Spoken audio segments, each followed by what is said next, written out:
Well, the Home Theater Forum would like to welcome producer Arnie Leibovit, who is the producer of the Puppetoon movie and the fantasy film worlds of George Pal. There is an upcoming release of the Puppetoon Movie Volume 2 on Blu-ray, and Mr. Leibovit has agreed to talk to us about the Puppetoons and George Pal. Thank you for talking to us today. Thank you, Tim. Nice to be here. So for those who don't know what they are, what are the Puppetoons exactly? Well, Puppetoons is the creation of George Pal back in the 1930s. He was an animator, basically of cell animation. He actually was studying to be an architect, and he basically said there was nothing to build. There was a bit of a slump in Hungary at the time, and so he became a cartoonist. He started to do cartoons, drawings for newspapers, eventually led to animation. He was a big fan of animation. He had seen a lot of Oswald the Rabbit and Felix the Cat cartoons when he was a kid, and he was really enamored with animation. And being the skilled as architects can be in craft and drawing, and also building. He had a wonderful sense of building and craft. He was able to take to it pretty quickly, and he was almost self-learned a lot of the techniques of stop motion, which is similar to cell animation. The way the story goes is he says, this is in his own words, he said he was so bored of drawing animated cartoons that he was actually toying with, I believe as the story is told, and again, this was Mrs. Powell kind of told me the story, and it's somewhat like this, where he was kind of playing with a cigarette. He was doing cigarette commercials, and in this case, it was for the Overstolz company in Germany, and they were animated. They were drawn animation, and he said he was bored drawing, but he was playing with a cigarette. He smoked at that time, and he started playing with it, and he kind of was maneuvering it in his hand, and it was at that moment kind of the bell went off in his head that he would take cigarettes and animate them live, stop motion. He called up the sponsor. He said, what would you think if I used your own cigarettes? You'll see the trademark on them every frame. And the sponsor loved the idea. So then he started to animate cigarettes to music. And eventually he put heads on them so they could talk, legs on them so they could walk. He basically put the flat cartoon into 3 dimensions. That was his big idea. The big idea was animating the cigarettes. But his idea, Puppetoon, which is a contraction of the word puppet and cartoon, which he invented, which I've trademarked since. And he came up with the series puppet idea, meaning for every frame of film, a separate puppet was created. So the almost astounding aspect of the Puppetoons is that there's thousands of individually made wood puppets that were replaced. It's called replacement animation, each frame of film. You had a different head for each frame, a different body would move, arms, legs, eyeballs, mouths, stretch effects, frame by frame by frame, which is staggering. I mean, it can't possibly duplicate it today. And I don't know, he said he was bored drawing animation, style animation. This is like almost beyond reason, but that's what he did. And that's what gives the Puppetoons their amazing fluidity and style that are unlike anything that has ever been done, and anything ever will be done again, is what makes them so influential. Because how did the work that he did in Hungary come to the attention of Hollywood? I didn't hear that. What? How did the work that Pal did in Hungary come to the attention of Hollywood? Did that happen before he emigrated to the United States or after? Well, he did come over to the United States for a couple of lectures. I know he lectured at Columbia University, but he was doing commercials, basically story film commercials in Europe. He was in Germany, then he went to, eventually led him to Eindhoven, Holland, where he set up the first dimensional cartoon studio in Europe. And George was known as the Walt Disney of Europe at the time, doing these, basically they were commercials for the Philips Company and for Horlicks and a couple of other Lever Brothers, other sponsors. And he turned them into story films. And they were seeing the four movies just like commercials are seen today, but they really weren't commercials. They mostly was a story film, because he was obviously a narrative thinking guy to make films. So he made them as story films, and he made them for a number of years in Holland until the Nazis invaded, and he escaped the Nazis by a couple of months, came over to Hollywood. But there were already some interest over there in the U.S. because they had seen some of these things. And Paramount became interested and then offered him the opportunity to do Puppetoons at Paramount. And so it was sort of a transition period. He always wanted to come to the United States. He always wanted to be an American citizen. And so he dreamed of leaving anyway. It was something that Mrs. Powell wanted to do, both of them. And so when the opportunity arose, they left for Hollywood, and then it sort of happened. But that's like the long and the short of it. The Puppetoons seem to be somewhat forgotten in modern times in the history of animation. Why is that? It's just a function of the way things are with films. Things tend to get forgotten. I think they were taken out of circulation at some point. They were very popular when they first came out in the 1940s, and certainly in Europe. And when they came to the United States, it was really a revelation for people in movie theaters, seeing, black and white movies or color films. It was right after, say, Wizard of Oz. It was around 1940 that George made his first Puppetoon. So you can imagine in a movie theater what it would be like to see a three-dimensional cartoon when people are seeing Mickey Mouse, flat cartoons, and so forth, more or less, except the Snow White had been done already. Walt Disney, by the way, was greatly influenced by George. That's another big aspect to the George Powell story. And the animators at the Disney studios were very influenced by the Puppetoons, the three-dimensionality of the Puppetoons. But audiences really were excited when a Puppetoon came on a movie screen. I'm told by people whose parents saw them, the audience applauded when a Puppetoon came on. It was a really big deal, and they really looked forward to seeing them.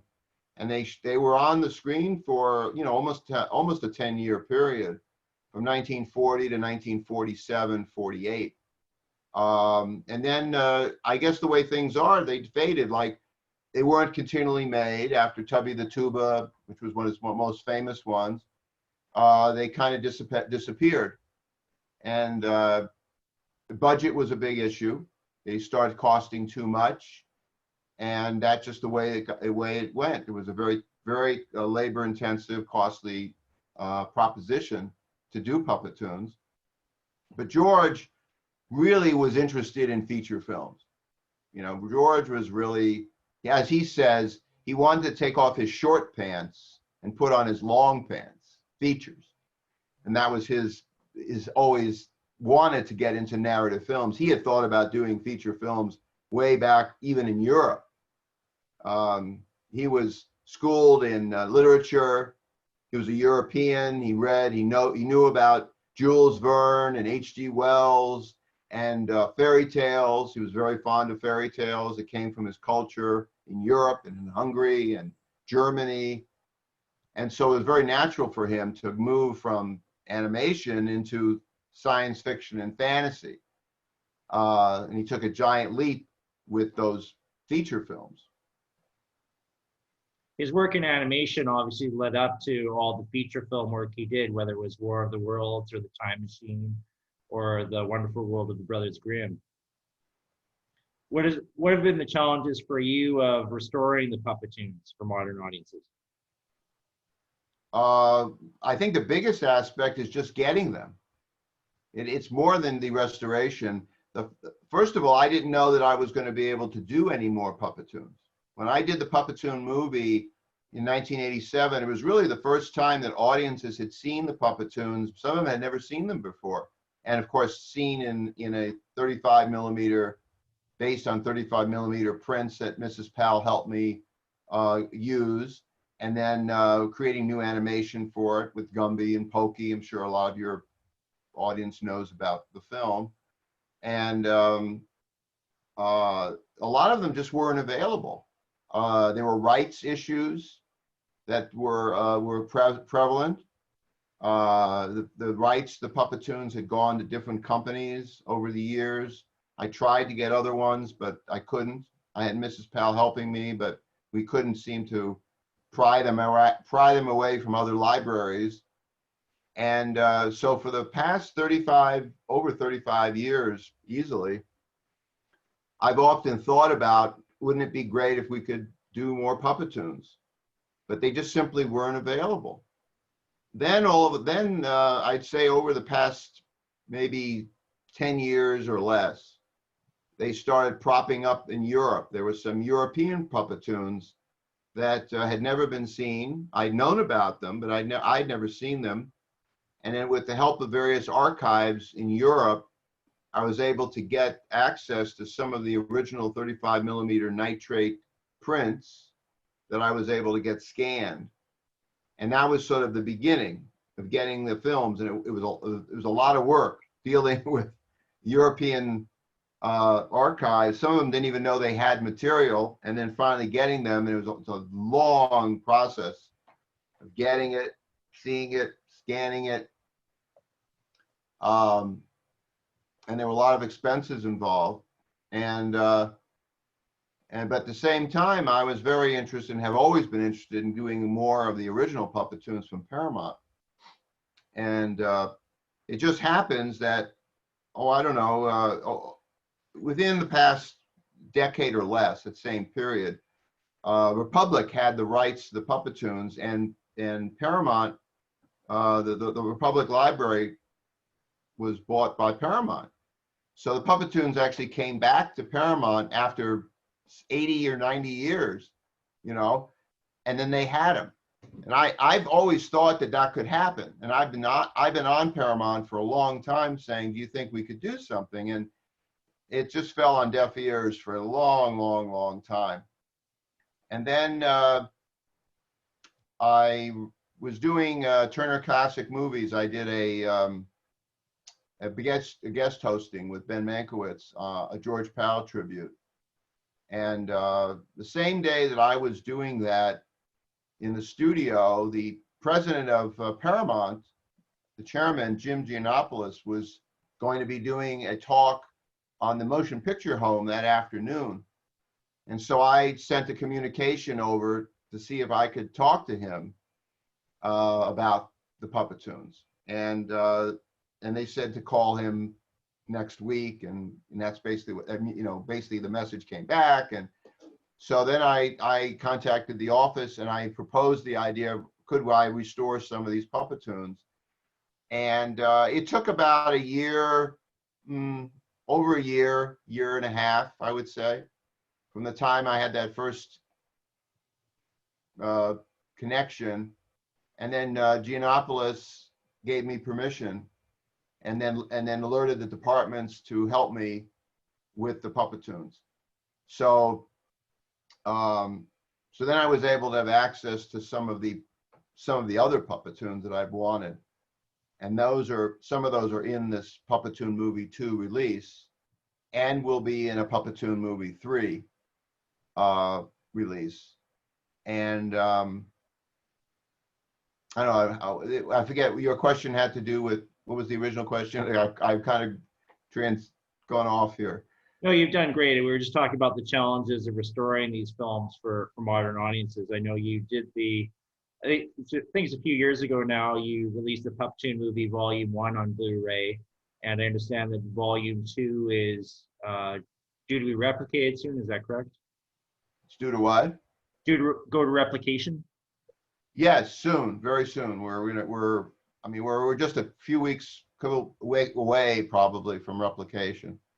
Uh, and we're very, very close. And I'm trying to meet a deadline. I'd like to see, first of all, I'd like to see all the donors get the copy before, I want them to get it before anyone, because they've been amazing. And You raised funds on Kickstarter to move forward with this project for Volume 2, correct? well, what I did was I basically set up a funder page of my own. It wasn't a GoFundMe and it wasn't Kickstarter. I had thought about it, but I don't have the social media skills that a lot of your audience had. And it was daunting for me thinking about how I could do a Kickstarter or anything like that. It seemed like too much. This way I was able to leave it up. So there was no time limit. The way they do some of those, you have to do it in a certain period of time. This way I left it up and people just came to it over time. We did okay. You know, it was small, but it was, at least we were able to get enough to get it moving.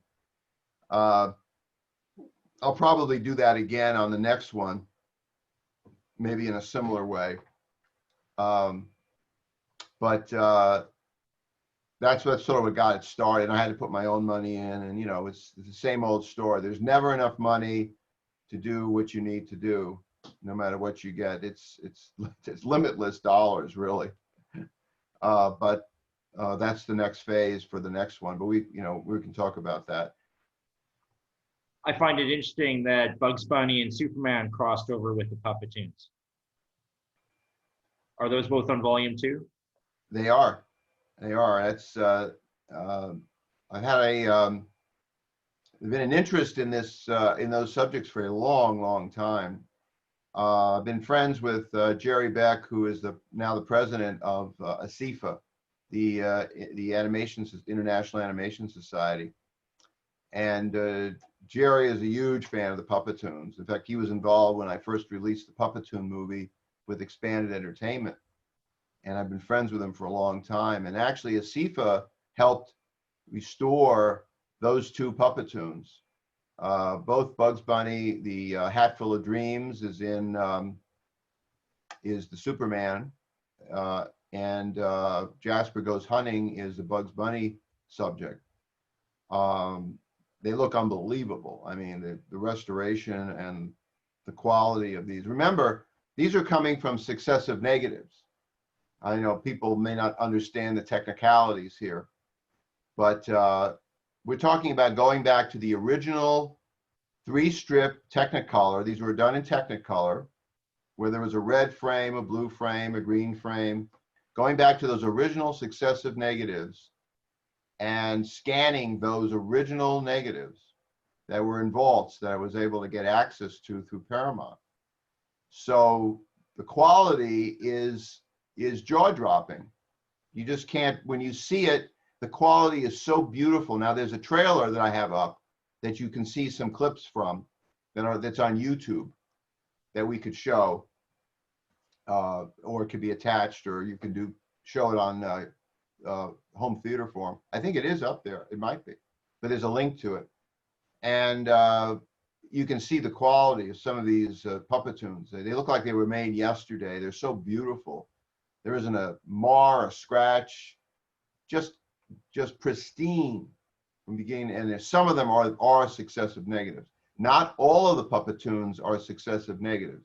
Some of them are mint 35mm nitrate prints that I was able to get from a variety of sources that are beautiful. Their quality is excellent. They're not quite as beautiful as the successive negative. They're very close. The cost involved to do more successive negatives was, again, beyond my means. I did the best I can. So we have about 4 of them on this release. There'll be 2 or 3 of them on the next of the successive negatives. And right now, ASIFA is contemplating, there's a possibility that maybe some more can be done. And that's just, we're in a discussion right now. Nothing's definitive. But obviously, if I had the resources, I would try to go back and do all successive negatives, but it's a very costly process. So it's sort of a mix of both. Well, I have the Puppetoon Movie Volume 1 on Blu-ray, and I have to say the quality is fantastic. The colors really pop on it, and that really surprises me. Were all the Puppetoons made in 3-strip Technicolor? They were. All originally they were made in a process called Gasper Color. Gasper Color was actually predates Technicolor. The ones that were done in Europe, there's a guy named Gasper who came up with the original 3-dye process, a different process than Technicolor. And then George was doing Gasper Color, but then he shifted into Technicolor in Europe as well. Walt Disney had a patent on using Technicolor in cartoons during that period. So not everybody was able to use Technicolor, but that changed after a time. And then when he came here, he was certainly using Technicolor to shoot the Puppetoons. And the quality of Technicolor is unsurpassed. It's just the most gorgeous film process it's ever been done. And why we've left and gone in these other directions, I have no idea. But the fantasy and brilliance of Technicolor is so astounding. I'm sure everyone knows when they see Technicolor films, they leap at you because they're so gorgeous, you know. And here you have Puppetoons in Technicolor. The thing about Technicolor is the process of the Puppetoons. If it wasn't hard enough doing one frame at a time with all these puppets that he had to maneuver as frame by frame, Technicolor was not an easy process because the film stock was was not as sensitive as the film stock they have today. And so they needed a tremendous amount of light to light the sets. Like I'm sure people are familiar with the big arc lights they used to have on Technicolor live action productions because they needed so much light to be able to light the set. It was very hot and they were very dangerous, those arc lights. In the Puppetoons, it was similar. It needed a lot of extra light and the film had to be exposed longer. So you had 3 frames, shot 1 frame at a time, right? A red, a blue, a green. So in Technicolor, it took a full minute to expose a single frame of film. So you had a minute for red, a minute for blue, a minute for green, and you had 15,000 frames in a film. So in a day, they were lucky if they got 300 frames done. It was only about 16 seconds worth of film in a whole day of shooting because of the complications of Technicolor, not to mention manipulating the puppet and all of the technical requirements of stop motion animation. It's literally, it's mind-boggling, really. And when you see the Puppetoons, you have to realize what's happening. It's the craft that's going on there there's nothing like it. It's not being done today. It'll never be done again. The only thing similar is in CGI. They're using the same basic technique of frame by frame in CGI that is really the same idea that Pal invented with the replacement figure puppet. And Disney is very aware of that, and they've utilized those ideas. And I was even called in at Disney and had discussions with the studio before they even did Toy Story. The Puppetoon movie was used as a basis for many of the early things that Disney did. And I was at the set when they did Nightmare Before Christmas, and all the animators had used the Puppetoon movie as a template for Nightmare. It was the first really redo of a replacement figure puppet film that had been probably done in years, if ever. The influence of the Puppetoons in so many ways has found its way in feature films. And one of the things we haven't discussed is George's forte, which is really his understanding of special effects. And it really comes from the Puppetoons, his understanding of stop motion animation, time-lapse photography, all the things that makes animation, he was able to move into the world of special effects for his feature films.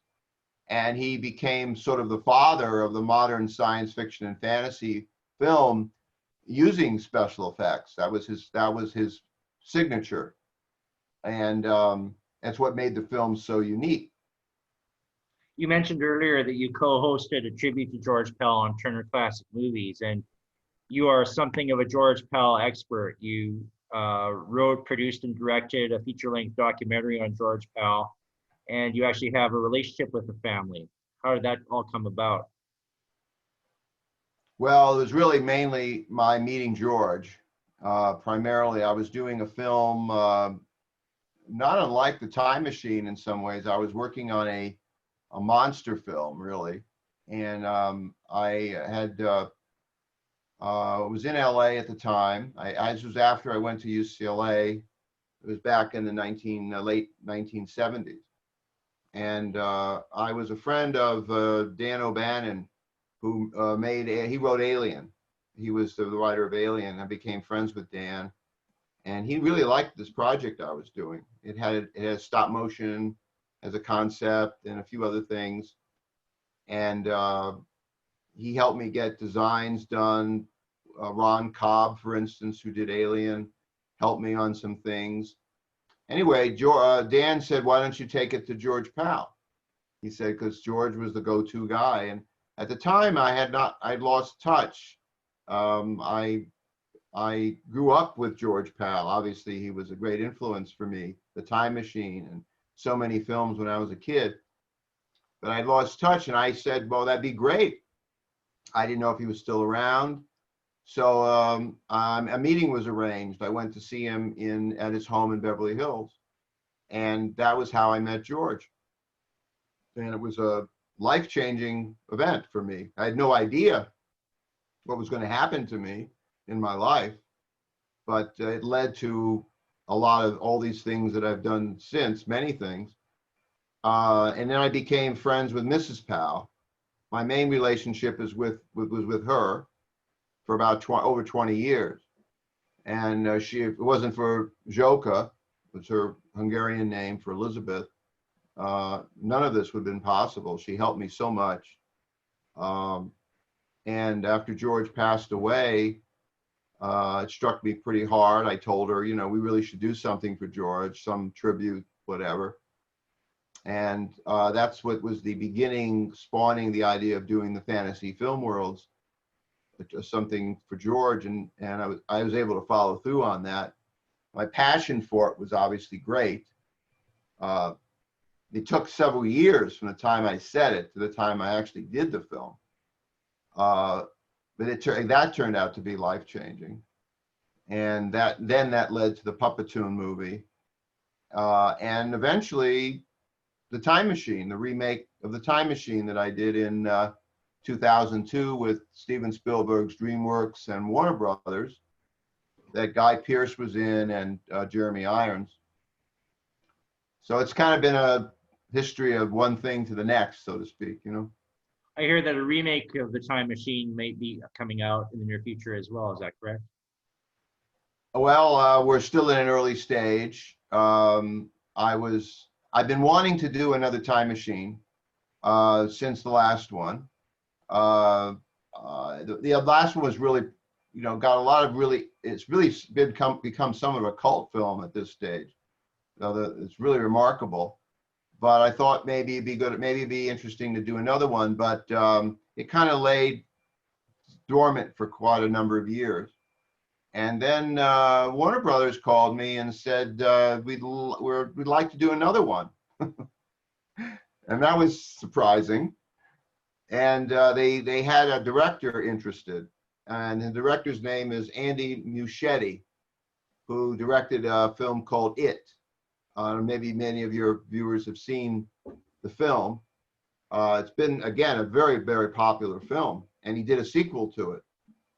And we're sort of working on getting a script going to do it. So we're not far enough yet. We're still trying to get the writer, the script done, and it takes time. But I would imagine over the next couple of 3 years, there's going to be another Time Machine.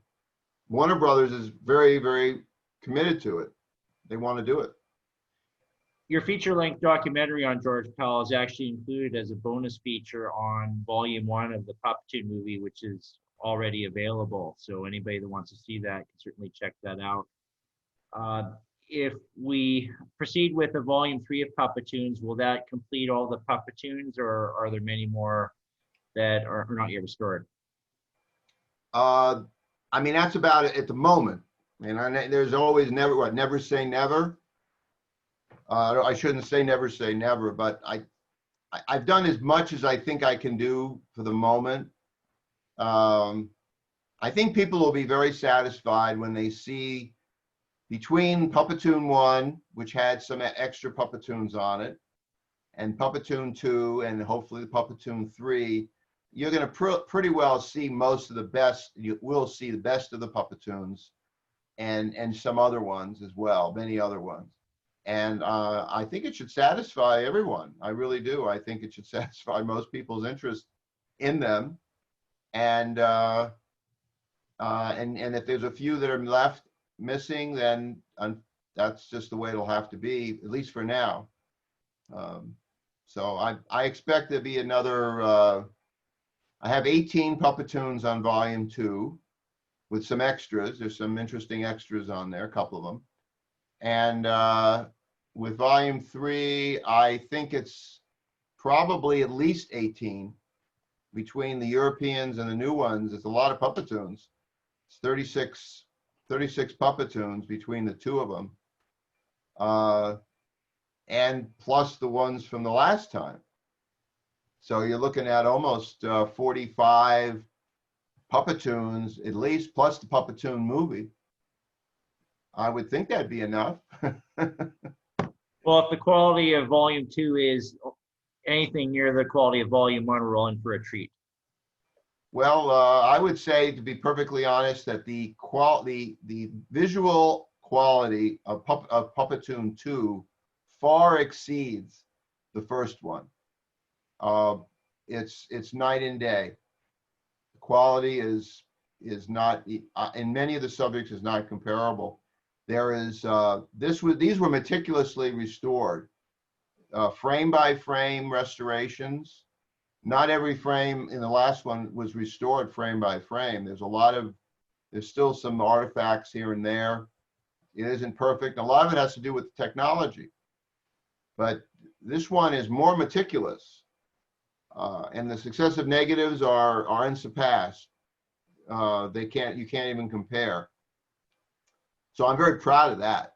I'm very proud that they'll be so exciting. I know that two of the people working with me, one is Steve Stanchfield, who has helped me enormously with restoration and technical help. He's been tremendous, fantastic, really. A tremendous guy. And there's a fellow named Tim Romano, who has been helping me, a number of people. And they've spent an inordinate amount of time because they love the material.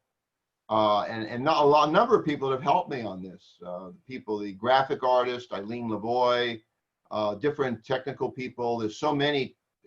Most of them, by the way, there's going to be a credit crawl in Puppetoon 2, just like a feature. At the end, there'll be an extra, and it'll be the credits of everyone on the film. Plus, it gives the credits of all the Puppetoon people that worked on the Puppetoons. It's almost a scholarly, list of everybody involved, and I think it's a very important part of history. It's an educational thing that can be used for future generations.